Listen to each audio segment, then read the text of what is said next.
So this is the night before I make the bread, and I'm making the sponge, or called the Biga. So I'm starting by putting whole wheat Einkorn into the bowl. I'm going slowly. I put yeast on this so that I can take 2 pinches out of it. Water. This is the consistency. Covering it and let it sit overnight. So this is the sponge or the Biga from last night, and it's now 12:22, so it's been sitting for quite a while. And you know that it's ready to go because it's got lots of little bubbles. And if this bowl was see-through, you would see bubbles around.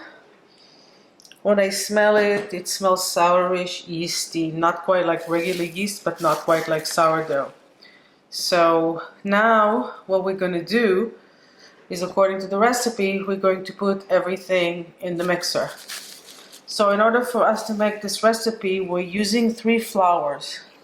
We're using Emmer flour, we're using brown Einkorn flour, we're using white Einkorn flour.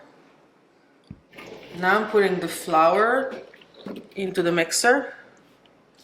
So one by one, I'm putting the Emmer, the white, and the whole grain Einkorn. I'm gonna turn it on and just give it a little bit of a mix. Adding the additional yeast, not very much yeast, and the salt. Mixing the dry ingredients. So now we add the wet ingredients. I like to add first all the measured ones, and then the water, and then the Biga. The measured ones so that you don't forget anything. There are really 2 wet ingredients with the exception of the water, which is avocado oil or any oil you want, or maple syrup. So I'm adding the oil. You can omit the oil if you wish to make this bread oil-free. If you put the oil first in your spoon, the maple will not stick to your spoon. Just a little trick. Now adding the water. Mixing. Turning it on low. You see the texture of the sponge and understand why it's called a sponge. This is the yummy. That'll make your bread yummy. Mix it until the dough is pulling out of the edges. Pouring it into a bowl, which sounds easier than it is because there's a lot of dough here.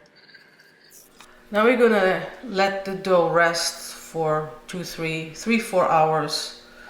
I do not put saran on it because it may rise beyond the surface of the bowl. I put a bigger bowl on it. I'm going to put it in a warm part of the kitchen and cover it with some towels. See you in a few hours. There is our dough.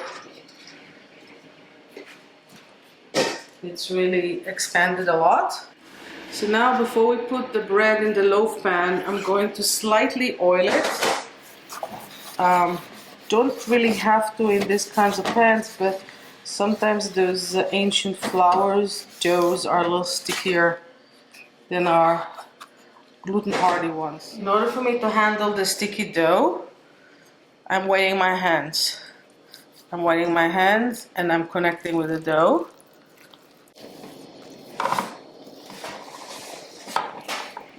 Okay, I'm just going to pull out 4 pieces from this dough with my wet hands and lay them in the baking trays. You can weigh this. I do it by feel. The next step is I douse them, and I say douse, with sesames. For the sheer fact that you really like sesames, you can top them whatever you may want.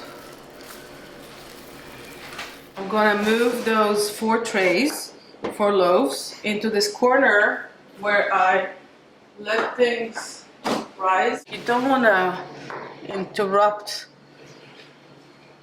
the state of being of your dough. It is living right now. And if you will bang it and be not careful with it, it will affect how it will rise. Learned that the hard way. So now I have 4 other loaves to cover these. If the bread will rise a bit above the loaf size, this will give them the room to do so. Now I'm going to let it rise for 40 minutes or until it doubles in size, and then we will bake it. Let's move to the oven. Right here, I put the oven on bake, and I put it on 400 degrees. Before we bake the breads, we'll take the temperature down to 385. As you can see, they doubled in size. So now I'm going to put them in the oven. 1, 2, 3. I need to make room for the 4th one. Gently.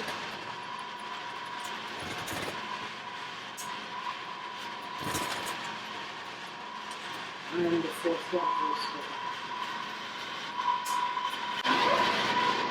Taking it down to 385 and let it bake for 40 minutes. Timer's up. One way of seeing if they're ready is by knocking on them.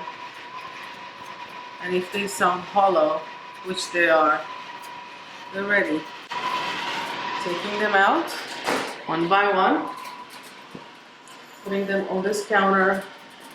There is heat resistance. Do not put them anywhere or try to touch them in any way. They are very, very, very, very hot.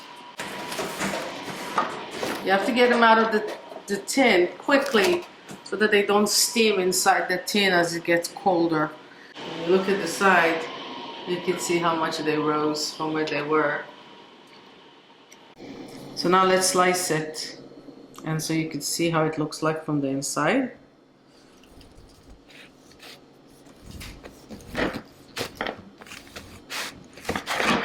There it goes.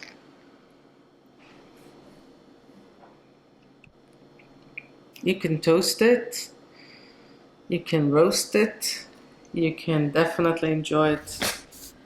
Since I've already tried them, I would say it's very, very tasty. Yeah.